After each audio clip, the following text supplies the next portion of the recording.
TV19 news کے director doctor تصور حسین مرزا کی رپورٹ کے مطابق منڈی بہاولدین ڈپٹی کمشنر ڈاکٹر فیصل سلیم کی سربراہی میں ضلعی انتظامیہ کھیلوں کی سرگرمیوں کے فروغ کے لیے متحرک پاکستان انڈر 16 فٹ بال ٹیلنٹ ہنٹ پروگرام کے لیے فائنل ٹرائلز تحصیل ملکوال پھالیا اور تحصیل منڈی کے درمیان منعقد ہوئے۔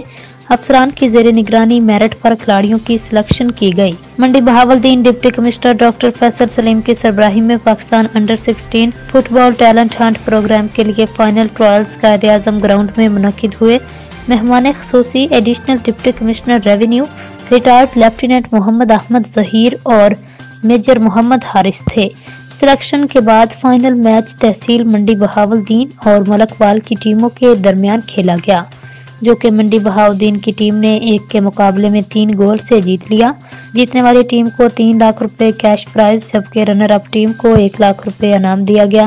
ایڈیشنل ڈپٹی کمشنر ریونیو محمد احمد ظہیر اور میجر محمد حارث کا کھیلوں کی اہمیت اور کھلاڑیوں کے مثبت کردار کو سراہتے ہوئے کہنا تھا، انڈر 16 فٹ بال ٹیلنٹ ہنٹ پروگرام کھیلوں کے فروغ کے لیے اہم قدم ہے، جس سے نوجوان کھلاڑیوں کو اپنی صلاحیتوں کو اجاگر کرنے کا موقع ملا۔ اچھی کارکردگی دکھانے والے یہ نوجوان آنے والے وقت میں قومی ٹیم کا حصہ بن کر ملک و قوم کا دنیا بھر میں سرفراز سے بلند کریں۔